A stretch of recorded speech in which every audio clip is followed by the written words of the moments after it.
with the type of computational thinking that we hope to be able to enable with Notable, we're very excited to be really a part of this journey towards that, and to be able to provide a combined space for coding activities and explanations in one seamless learning experience. So here you'll see that moving forward, we'll go over some of the background and some of the benefits that you'll find when teaching with Notable. So one of the core benefits is that it's a cloud-based service that is based on infrastructure at the University of Edinburgh. So it provides reliable and safe access to online programming environments. And it's also a web application. So when thinking in the design of how a programming environment could be most useful in education, we really wanted to allow access from any browser directly into the secure servers that are based here at the University of Edinburgh in Scotland, and can be accessed from anywhere in the world though. So we've had some students that might go home for the summer, and home is somewhere far away. So being able to access class materials from anywhere has proven to be quite a benefit in that way. One of the also core features of the Notable platform is the integration of grading functionalities into these files that are called computational notebooks, and provide the ability to create coding assignments. And so with the use of Python as a programming language having increased by 87% just over this past year, and with other user interfaces for programming such as R&R Studio becoming the preferred math and statistics programming languages and platforms, Notable has really been built from the needs of teachers, students, academics, and undergraduate and postgraduate courses at the very early stages. So I'd like to tell you a little bit more about how Notable came to be, starting from the beginning, and then I'll hand over to Gareth from Girvan Academy for a couple of minutes to talk to their experience as a computing science teacher. And so one of the core technologies that Notable has adopted is Jupyter Notebooks. And Jupyter Notebooks can be used to organize classroom materials, store and provide access to reading materials for students, perform live coding, and you can also explore and interact with coding materials, and you can really support self-paced learning alongside classroom type structured learning. And you can also grade students' homework, solve coding homework problems, and also make materials reusable to others within a virtual course. So with platforms such as Notable that really were built from the request by academics starting from 2018 or so, we really tried to provide a single place to access computational notebooks. We have also integrated Notable into the GLOW system so that user authentications happens through GLOW safely. And this has been done over the course of the past year, and it will connect to University of Edinburgh servers, as I just mentioned, to evolve how the notebook interface can be used as well in classrooms. And this can include widgets, visualizations, and graphs and extensions. So before I go into a little bit more detail and give some examples of how you might access Notable and start using it, I'll just stop sharing my screen here for a second and hand over to Gareth if you'd like to take over for a few minutes and speak to your experience. Yeah, thanks, James. So I got on board with this just at the start, as James was showing me what the platform could do, and he was asking myself how this could work in the classroom. So, like any online platform, you want the pupils to be able to code as normal, with some tasks that you've set. But what I said to James was quite a good approach that we'd been looking at was the PRIM programming approach, which has come out of some research at King's College in London, where the pupils will, you can set them some tasks where they've got to predict how code will run. Then they run the code to check if the way they thought it would run matches what they were thinking. Then some implementation of their own code before they can research other concepts that relate to the code. They can also modify some code there, and finally, again relating to what they've been working on to make their own piece of code. So I was quite keen for it to follow that approach as a structured way of teaching programming. What I liked about what James was showing me was the fact it was based on Jupyter, where it combined the code, the input and output of code, with explanatory text, and the ability to put media into it as well in a single document, because quite often the resources we were using, probably similar to a lot of computing teachers, was where you've got your tasks, and they'll maybe sit at paper based, and they'll work away. So I was looking for something that's a bit more integrated into a single document. So to me, it's a bit more like an interactive textbook rather than the static textbooks that we get. So I'm sure we've all got plenty of resource where you've got examples of code and you explain what a variable is or what an if statement is, but pupils can't generally interact with that in the static page. So what I was quite keen with this was the ability to interact with the explanatory text. So James kind of showed me some examples of how we could do that. So that was really positive. What also I liked was the ability for it to, as James mentioned earlier on, was the ability to interact with Glow or link with Glow and integrate with Glow. And obviously for something that we all wanted to do, and that is set, similar to Teams, some assignments that you can monitor pupil progress, give them feedback, and I'm sure James will talk you through one of these, but I believe that it's called Form Grader, James, and that allows you to give feedback to pupils. And what also I liked about it was the fact it was free. I think that was a big seller for me. So yeah, so I think it fills a gap in the way we were teaching, and it's something that we're trying to integrate more and more into our teaching, that approach to programming. And I don't know what everybody else does, but we teach Python from S3 all the way through to advanced higher. So it can get progressively harder, the tasks you give. And also, I believe it links to GitHub as well. So any files that you're creating, the pupils can pull in any files in from GitHub as well. So yeah, I found it a really good tool to use, and working with James with it, he's always been really good at coming back with some good examples. So some of the programming files that he set up, I'm certainly going to look at and try and integrate more into my teaching. And now with I think Kirsty's already put on to the chat about the app, I can now go ahead and create my own notable notebooks and build it around my National 5 in particular and higher course. And I don't know if anybody's, I think we had a chat, James, about DPIAs through the week and some of the complexities. So I don't know if that's something that folk might bring up during this session, but it's certainly another consideration how to fill one of them in as well. That's me. Yep. Don't know if you've got anything else to add there, James, or any questions. No, thank you very much, Gareth. That was a really helpful description of your experience and how Notable might have proven helpful to you, and kind of the learning journey that we have both been through together in getting to understand this tool better and how it can be beneficial to you in the classroom. So you mentioned that you liked that it was based on Jupyter Notebooks, and that you do most of your teaching in Python. And you also mentioned the Prim approach, which was one of the helpful resources that you shared with us kind of early on in our conversations. And it became really, really helpful when we developed a number of tutorial notebooks that you can publicly access through GitHub, which is also one of the things that you mentioned. I'll show you how that looks in just a moment, in a couple of slides.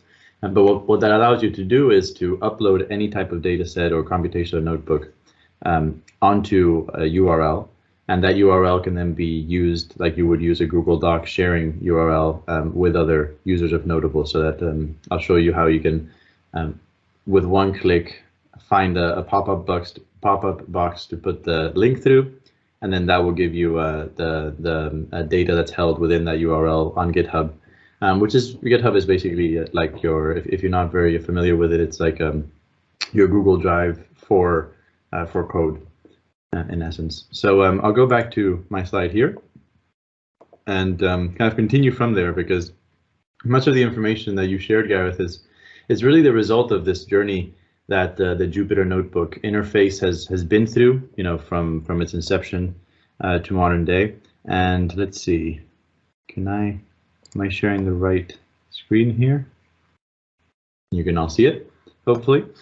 So just to give a little bit more on the history of Notable from what Gareth was speaking to there, Jupyter Notebooks are both not new and not old technology. As a technological innovation, the goal of Jupyter Notebooks really emerged from this thing called the IPython command shell, which started in 2015.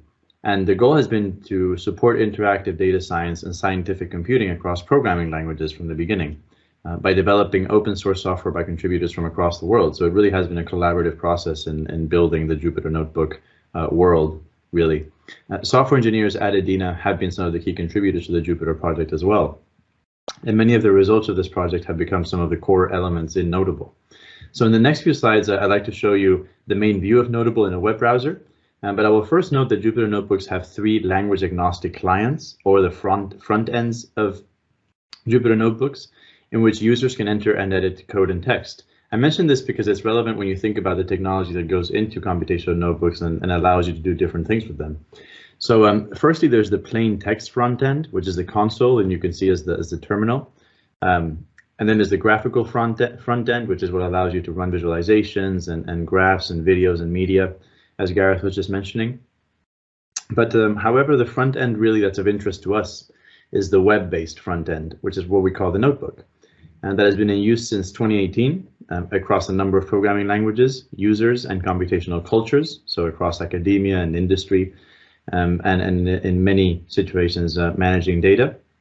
And in 2021, as I mentioned, we completed the integration of Notable in collaboration with Education in Scotland as a free tool for schools across Scotland.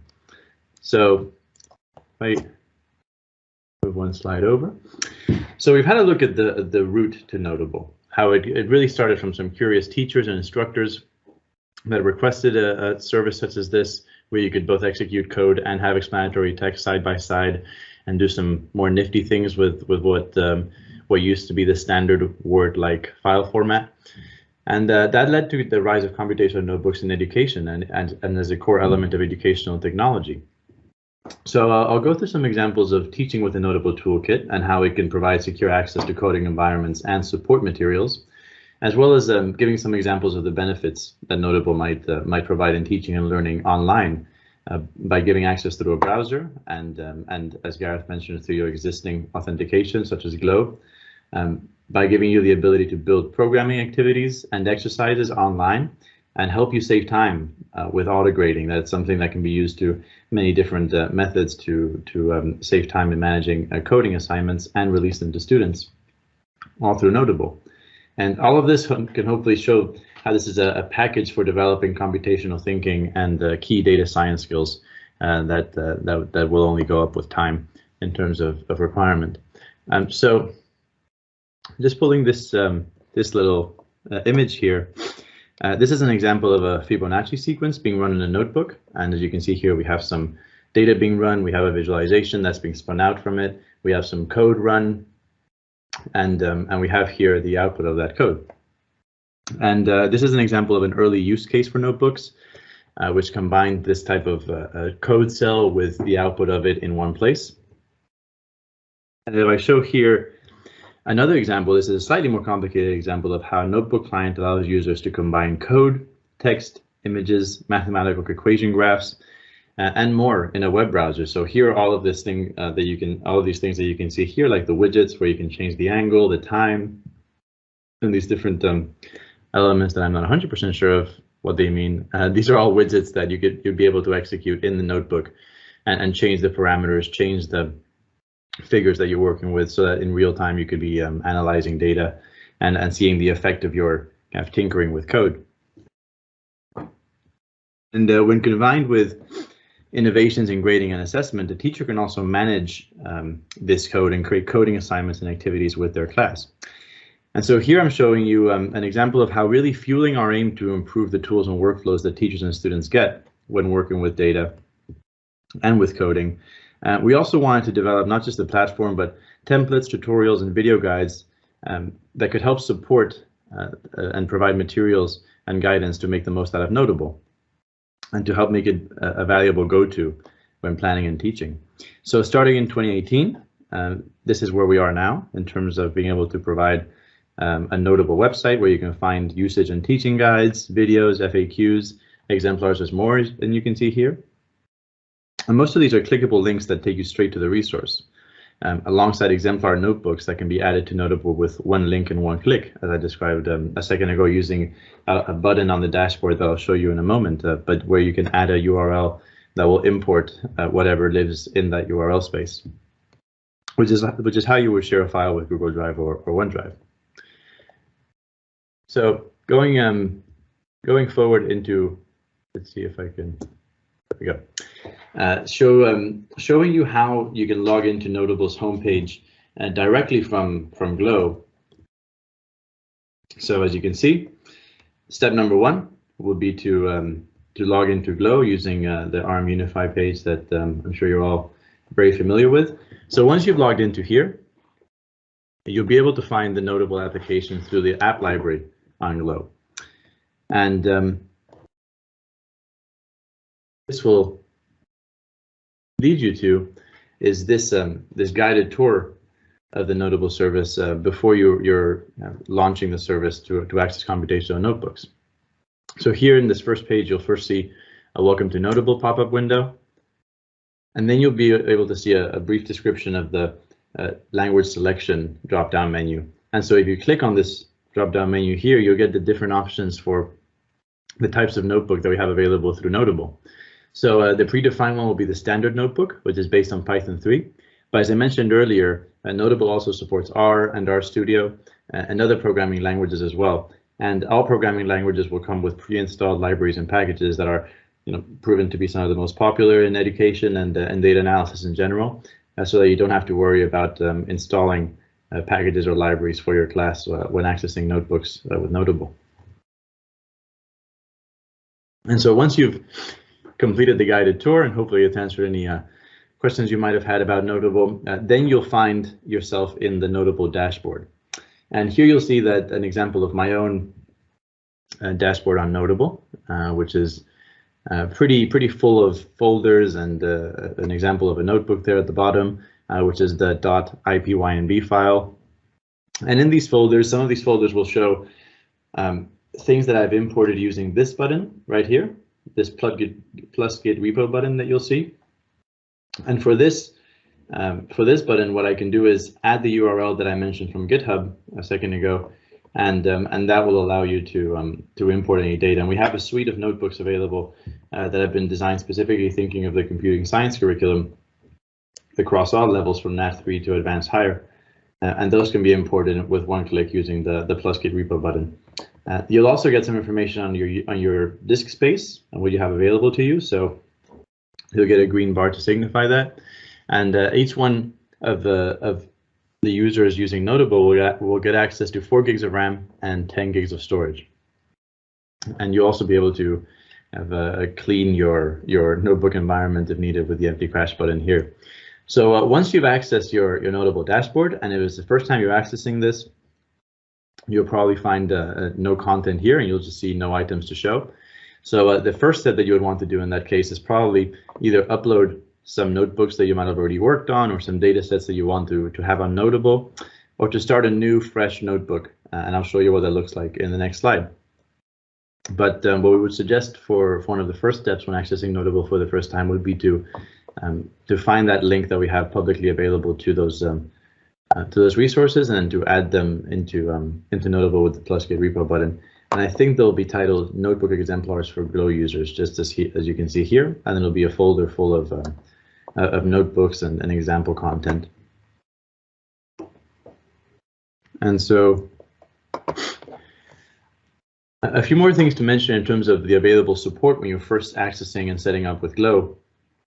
We developed an example of DPIA from Medina that's tailored for schools, and we have that available. And I think Scott and Brian might have already shared that, and Kirsty, you might have some information on that too, of where that's available for teachers at the moment.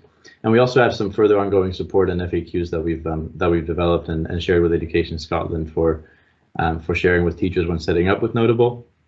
And if you go to our website, you'll find some more general support and guidance in terms of resources such as videos, example notebooks, tutorials, and also a few guided instructor guides for how to use assignments, how to set up assignments, and that kind of thing in your classroom. Okay, so now that we've looked at how you can launch Notable, how you can access your dashboard, and kind of gotten an idea for what the whole user interface looks like. What about notebooks themselves, and how do I start using a notebook on Notable? So we'll have a look at how you can launch or upload notebooks, and have a couple of examples of how you can create visualizations with notebooks. And then we'll go more into the grading side of things and have a look at how you can create assignments with Notable as well. So once you've accessed Notable through Glow, and you've either launched a new notebook or uploaded any notebook material that you might have already had, this is what you'll see in terms of the notebook user interface. So if you launched a blank Python notebook, the first thing you would see is this blank code cell here that I'm circling in red. And here's where you might input any code that you'd like to have execute on this notebook. So I put print hello world here in Python, semantically correct, and then I clicked on run. That would print hello world just below here as the output. This toolbar will be relevant in a moment when I show you a little video of creating an assignment. Because here's where you can select whether it's going to be a code cell, a markdown cell, which is the type of cell that you would use when creating explanatory text, and maybe menus and headers and subtitles and subheaders, etc. Here you'll see the menu bar, and you can also create assignments by just clicking on File and scrolling down to Toolbar, and then you'll see a Create Assignment option there. And lastly, I'll mention the notebook name that you can give your notebook here. So when you first create a new notebook, it'll be blank, it'll have untitled, and you have the option to give it like you would with any Word file or PowerPoint or anything like that. You can give it your own name and then start working with it. And so here is a progression of what you can end up developing in a notebook.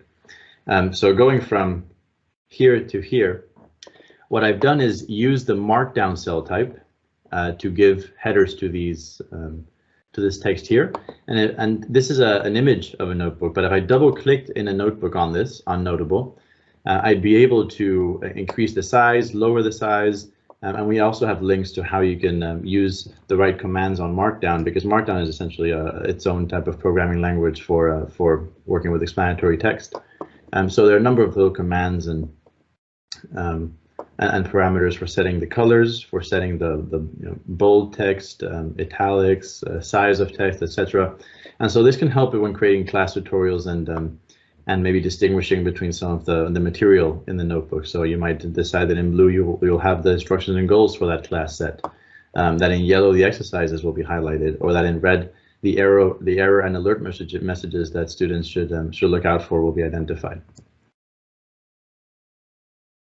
And so here I wanted to, having looked at a blank notebook and having looked at a bit of an evolution of a notebook, here it's safe to say we have kind of our first example of a more complicated notebook that we might be looking to share with others, or that carries out our purposes. So what we can see here is the Jupyter header and toolbar. So I ran through some of the options you have here a moment ago, but some other things that you'll note is that here you also have this scissor button here to cut any code or text that you'll have put in a cell. You can also use these cursors here to move up and down the different code cells in the notebook and the different cells that you have developed here. And you'll notice that here what we now have is 1, 2, and 3 as the sequence of running these code cells, right? So you can also change the order that you'd like for running code cells, but that's probably a more complicated use case that you wouldn't necessarily be interested in. But just to exemplify that, usually what will happen is you'll run all of the code in the notebook in sequence as you scroll down through it.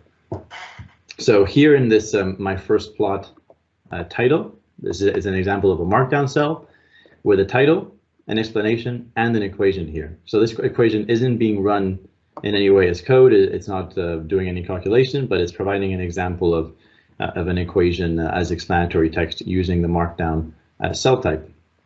So here below that markdown cell type, we have an example of a code cell. And so you can choose whether it's a code or markdown cell up here in this code drop-down menu.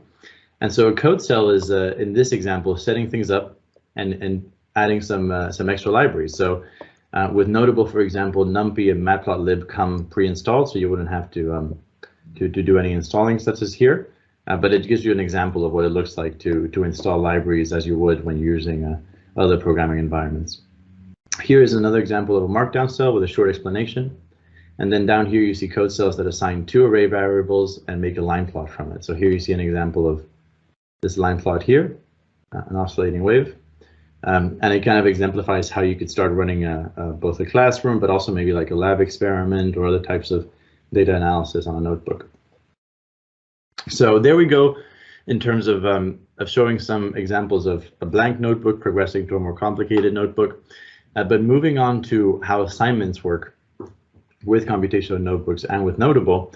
The way Notable is set up means that you can create assignments and set questions with auto-gradable answers in quite a nifty way that will be hidden from students for auto-grading later, and I'll show you what that looks like in a moment as well. And what that means is that when you go into Notable as an instructor, you'll be able to manage all of your coding assignments for your class or course in one place.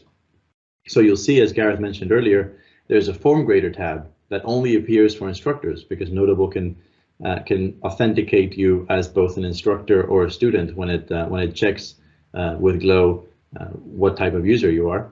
And then as an instructor, you'll have the ability to add the number of marks for a particular coding exercise or activity. You can also add any comments that you'd like to be a bit more specific or personal with any students in terms of their answers to coding activities.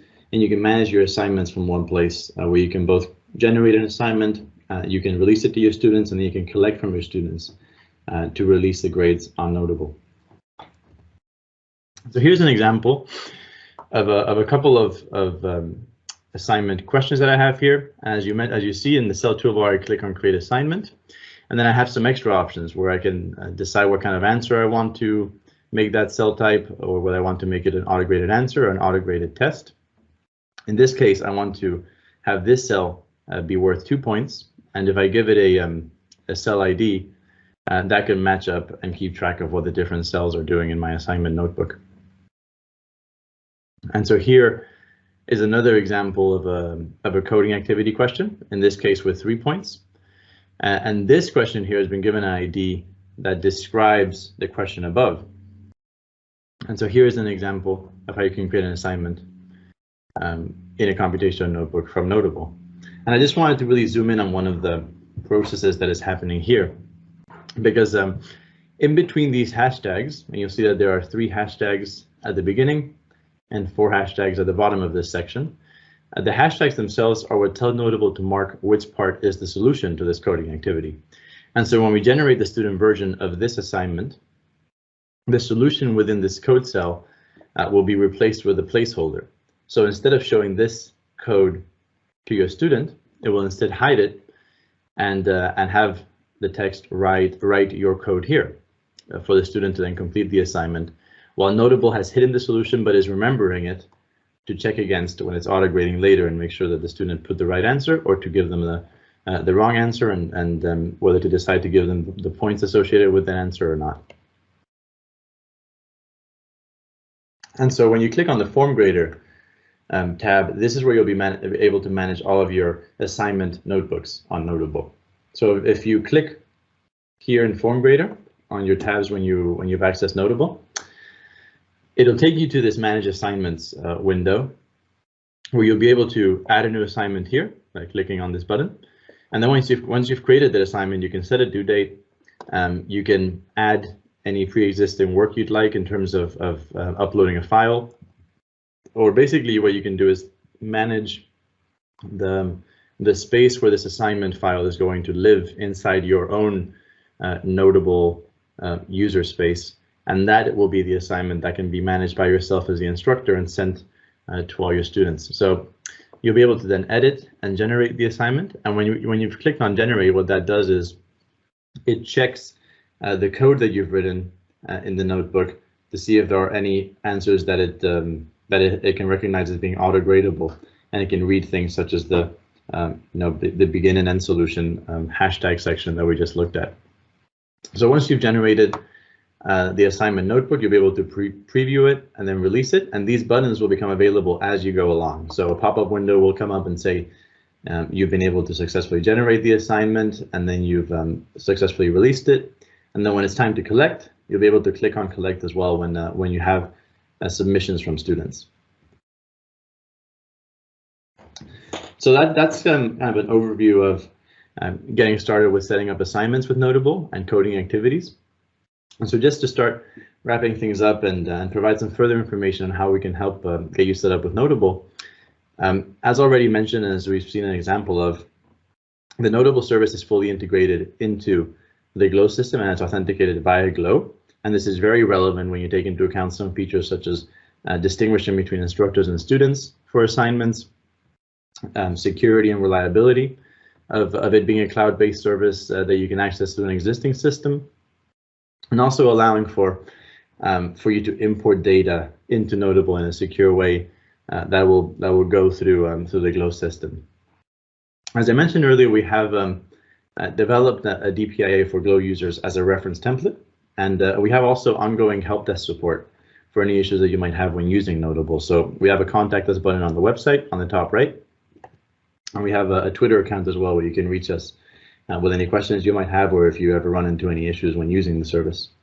One thing I'll mention as well is that we have ongoing updates to both the features of Notable, and that includes the libraries and packages that we have installed. So in between semesters, we will have collated during the semester a list of desired packages and libraries from our users, as well as our own kind of housekeeping updates we want to make.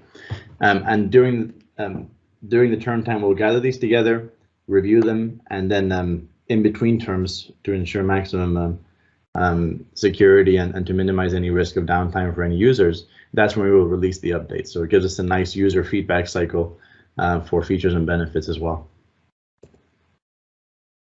So just to wrap things up before we move into a Q&A, and hopefully I've shared some useful information so far, and been able to show that computational notebooks themselves are the result of kind of a journey, in a learning journey in itself, but are now in their current iteration an online interactive platform for learning and executing code. And Notable has leveraged many of the technologies in computational notebooks towards creating a space to create, save, and manage learning activities in a number of programming languages using Python or R and RStudio instances as well. But in essence, relying on computational notebooks and the power of computational notebooks. The MB Grader features and the Form Grader tab allow for you to create assignments with either manual or auto grading features, and you can also add comments for your students when releasing assignments back to them. And overall, this hopefully all comes together to allow for you to have one home that is integrated into your EdTech system, where you can manage all your coding activities in one virtual classroom and not have to worry again in terms of access from your students for programming environments, in terms of compute power and equitable access to the same compute power from your classes and your classrooms, and hopefully not have to worry too much in terms of setup, considering that it's already integrated into the existing system, in this case, Glow.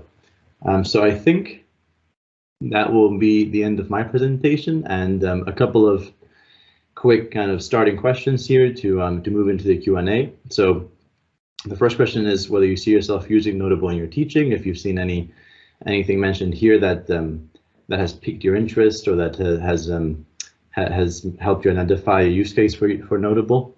And secondly, I'll mention that over the next few months, we're also going to be developing a number of continuous learning and professional learning materials as part of the STEM grant that we'll be receiving to continue integrating Notable and providing the best kind of support and guidance possible. So the second question is, if you'd like to become involved in tutorial and feedback workshops, so please don't hesitate to reach out to us, and to either reach out to us through the website, as I mentioned earlier, or you can email us at edina@ed.ac.uk, and that will come into an inbox where we can answer your query or progress with getting involved in tutorial and feedback workshops.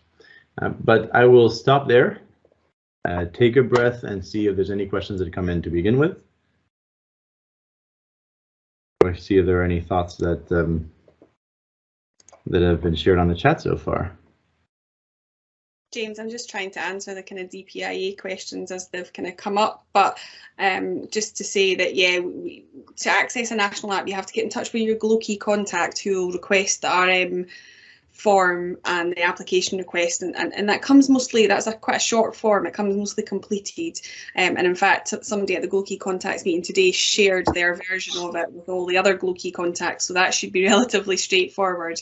And then we've got all the information that we used a sample, one of the local authorities gave us a sample DPIA, and we used that to gather all the information required, and we did update that recently because we had a few extra bits to add in, so there should be everything in there. So Mr.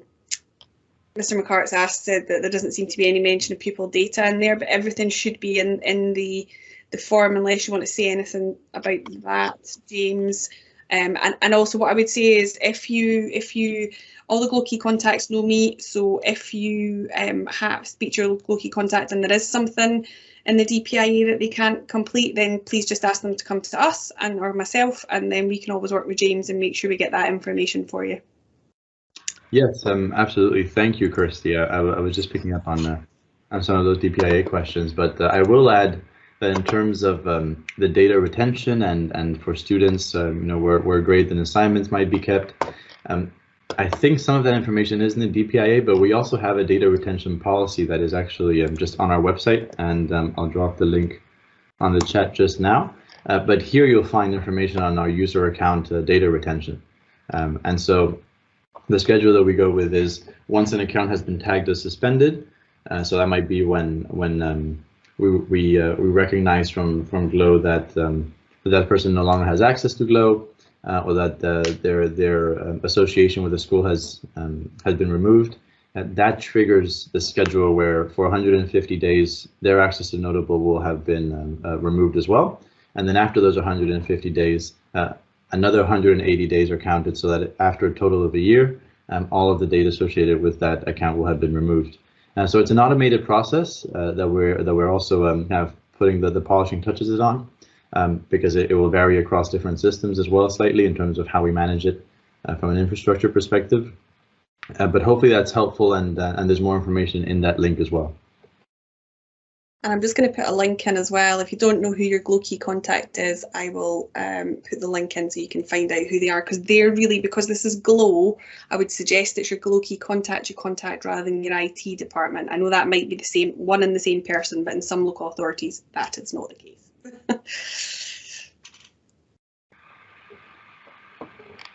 Great. So yep.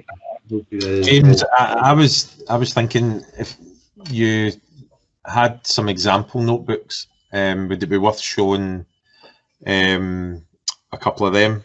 I was looking at some earlier on. There was one for like NAT 4. It was if statements, for statements. So some others maybe would quite like to see what some of those notebooks look like.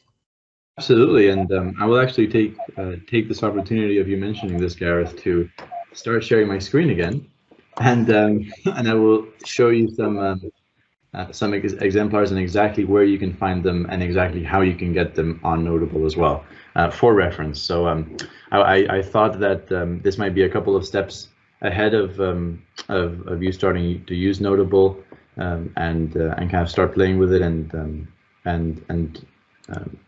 finding out what it is that you'd like to use it for in your teaching. So this might be a couple of steps ahead in terms of where we are with adopting Notable, but we have these notebook exemplars available on the website.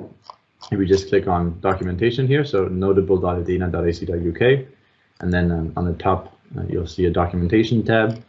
And then scrolling down a little bit, here we have a number of notebook exemplars, and so we have a geospatial notebook that includes some examples of geospatial analysis and visualizations, a machine learning notebook, and for any of you who might be interested in statistics and using Notable and RStudio for higher and advanced higher math applications and for statistics, there is an example notebook of that as well.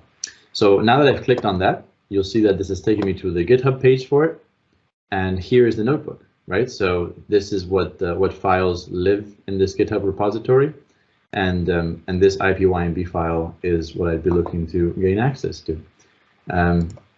So I'm gonna log in to my Notable account and show you what it looks like to upload some files. And actually, what I'm going to show you is what it looks like to upload the exemplars that you just mentioned, Gareth, for Glow users, because I think those would be of most relevance. So here you'll see that we have another GitHub page, this time including notebook exemplars designed specifically for users that are using Glow for Notable. And there's some instructions just on this page if you scroll down on how to access these notebooks on Notable.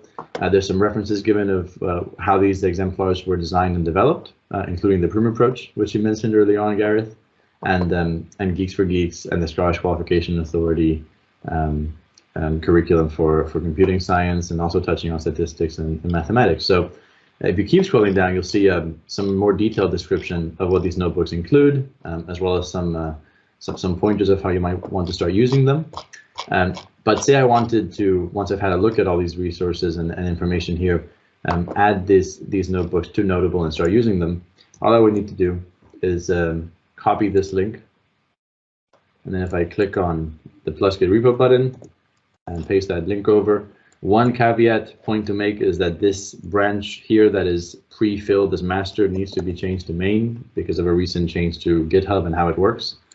But if I click on clone there, that should now synchronize the Git repo, copy it, and paste it. So now I have it installed in my Notable user environment, and it's just directly taking me to that folder where I can click and see the subfolders.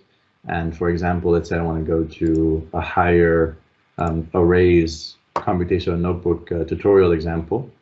So here you see how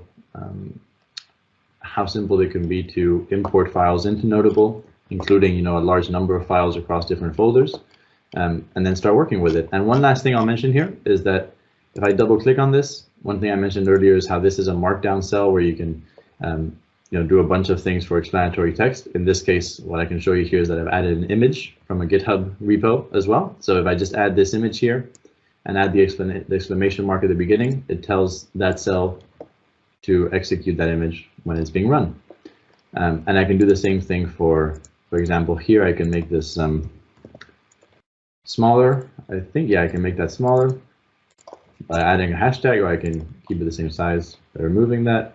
And then here you can see some of the markdown scripts involved in making something of a certain color. So here, this is what was making it blue. And then in the case of a code cell, I'll just show you how running a code cell looks like there. And so actually this has already been run. So, but you can see here how this was the input and this was the output. And it'll keep executing that cell as you go along. It'll execute each consecutive cell, and as you see here, it's going in order of 7, 8, and if I run this code cell, 9. So some examples here of importing notebooks into Notable, of working with tutorial notebooks in Notable, and hopefully that's answered some questions you might have had about that. And Gareth, I think we might have looked at some of the examples that you were mentioning there as well. Hopefully I covered all of it. Yeah, and I suppose you don't need to use those specific ones, but what you could use them as is a template and add in your own text and code. Oh yes, absolutely. I mean, these are not in any way aiming to be prescriptive notebooks. These are notebooks for you to play around with, to change, to edit. We really just wanted to create something that had a structure that you could already work with, and provided as much possible template in terms of what you might be able to do. So, for example, by having and I'm going to answer another question that we just received, hopefully by doing this as well. I see we just got a question from Mr. McCart about coursework for Nat5, and here's an example of one of them. But sorry, Gareth. So yes, these are absolutely meant to be templates and to be changed, to be edited. The goals of your class or your workshop content is going to be completely different to this example. So this would be somewhere where you would probably just be looking to change this content entirely. But these are really just examples for you to to be able to, look at the requirements within, in this case, the National 5 Scholars Curriculum for high school students, and go through course materials that you might want to sometimes keep, sometimes remove, or sometimes just add to and work through in a different way according to your teaching style or preferences. So absolutely, these are meant to be kind of living documents that you can easily get onto your Notable, easily available to you where useful, and also easy to edit and to adopt and change according to your needs. And Mr. Furness, to answer your question, so Jupyter is really one of the main aims of the Jupyter Notebook user interface was to replace IDEs in a way that allowed for computational thinking to be a bit more intuitive for people who weren't necessarily super involved in the world of programming. So in short, this can replace an existing IDE in most ways. You might not get as much computing power as you might get with some IDEs, and the details might differ in some minor ways. But generally speaking, yes, this is a way to replace and maybe upgrade from an IDE in some ways, given the versatility of its uses. And multi-file projects such as the higher web coursework tasks. Great question there, because this might be a use case for the GitHub example that I just was going through. So say, for example, that you wanted to add for debugging. So I'll move into that in a moment. But for a multi-file project, such as the higher web coursework tasks, what we recommend doing would be to create a Git repo such as this one, or maybe also create a Google Drive or other platform place where you would put all these files, and then asking your student in the easiest way possible to just copy and paste the link from this Git repo where you put your higher web coursework tasks in, and then they can import a folder with all of those files directly in Notable in a straightforward way. Or alternatively, you could ask them to access them from a Google Drive or whatever other platform you're able to use, and then they can upload them to Notable in a more manual way. But just to give you a couple of options there. And for debugging, so this is a very interesting question, because that's something that an IDE can very much help with. But with Notable, there is the possibility for you to help a student with debugging when creating an assignment, in creating autograder tests and having some debugging options for when a student runs into issues. But if you'd envision a student running into a debugging a problem or concept or something to learn as part of their the curriculum, in that case, we would suggest adding a comment or adding a piece of explanatory code into or explanatory markdown text to that notebook to mention, these are some options in terms of how you might do debugging. Because Jupyter Notebooks don't necessarily offer debugging out of the box, but they can add extensions in terms of packages and libraries that can help with debugging for sure. So that's one of the cases where it might depend on what your use case is specifically. So hopefully that was helpful. And James, did you mention that SQLite works within the environment?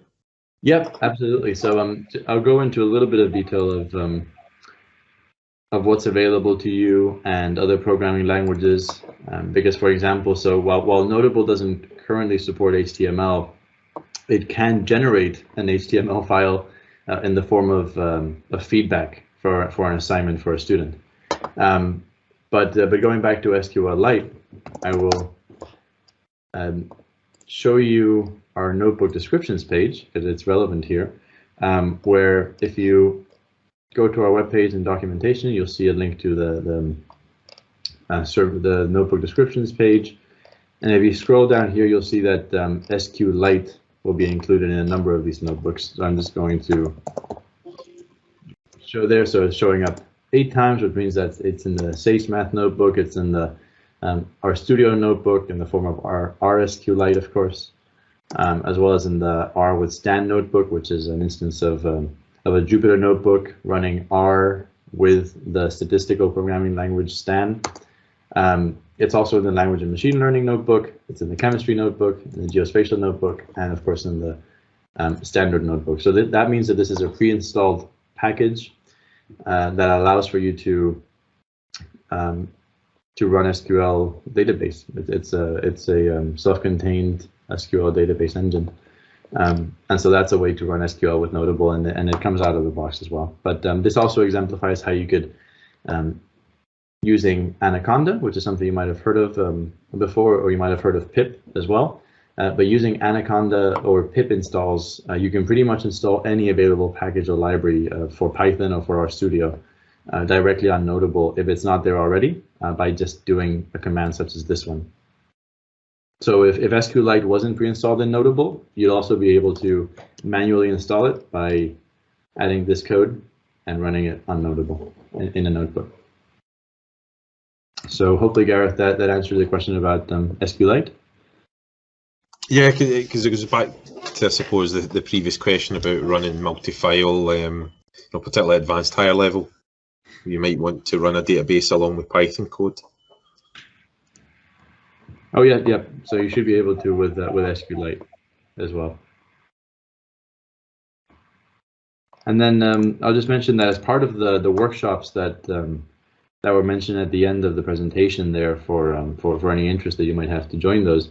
That's also a kind of a forum where we be revisiting questions such as, can we add SQL features of this type, or can we add these programming languages, and how much how long will that take to be enabled, and how does that fit into the wider roadmap of what Notable can do and will do with new features in the future. So just to mention that will also be a place to be able to kind of share desires and wishes for Notable, but also to get kind of more into the nitty-gritty of specific use cases and what would be the best support for enabling those use cases to happen with Notable. So I'm just going to scroll up a little bit here and see if I might have missed any. Oh yeah, one question from Mr. Irvine: was it possible to see a student view of an existing notebook? So yes, you can. And the way to do that would be to either release that notebook to yourself as a student, because you have access to both the Form Grader tab, and then you also have access to the Assignments tab. So whenever you generate an assignment for a student and release it to them, you'll be able to see it. And also when you click on the preview button, and that will generate a student version of that assignment. So you'll be able to see the student version of an existing assignment notebook that way. I hope that answers your question, but if the question was more related to being able to see a student's Notable, right, and being able to access what they're doing in notebooks in their own user space, and that's not possible because every distinct user on Notable has access to their own and what we call notebook home directory, which is really the way to see it would be their own kind of computer, virtual computer or virtual machine that is running their own specific notebooks.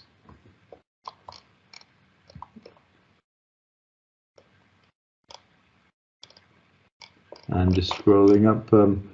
I think there might be a question or two that might be about to come up in the chat, but I think we've looked at all the ones scrolling up. And yes, thank you, Christy, for answering about the DPIAs there. I hadn't noticed most of those questions earlier. That's all right. That's what I'm here for. the fun of DPIAs. Well, I mean, I think hopefully we have the example one is helpful for most questions, but then of course if there's other more specific questions depending on the local authority or the situation, we're happy to support however we can there.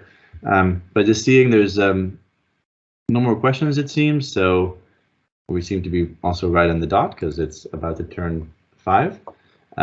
So I'll just openly ask if there's any more questions, or thank you, Kirsty, for helping set this up and for help with answering questions there as well. But yeah, anything else that comes to mind, Kirsty or Gareth, in terms of information to share? Or no, other than I can't remember because we were just talking about Notable in the last meeting I was in, but actually just to say that, you know, if you want to make sure that you're telling your kind of maths departments about it as well, because that is something that's kind of coming up quite a lot, and hopefully we're working on that as well. So there might be something kind of RStudio for them in the future as well, if they're doing, I think it's is it the applied maths? Is that what it's called, the higher? James, you really know more than me. I think so. It was referred to me just as the higher maths, but it might be applied maths. Yeah. Yeah, absolutely. So we'll be hoping to organize workshops starting in October until mid-February next year. So we'll be doing a couple of months at least. And in those workshops, as I mentioned earlier, we'll hope to both look at the specific use cases for Notable in terms of accessing via Glow and covering kind of some of the access priorities and what would be most helpful in terms of resources and guidance there. Then we'll also have kind of a set of sessions that will focus more on the usability in the classroom and identifying what are the best possible use cases for it, what would be the best materials for you to have on an ongoing basis in terms of how-tos, but also supporting tutorials and exemplars as the ones we had a look at before. And then the last set will be more to do with the specifics in terms of how to use RStudio in specific ways, or how to use these Python-based libraries in some certain ways, depending on what your identified use case will have become by that point. So we really do hope to make that kind of an ongoing journey of really maximizing what can be done with Notable and how useful it is for yourself.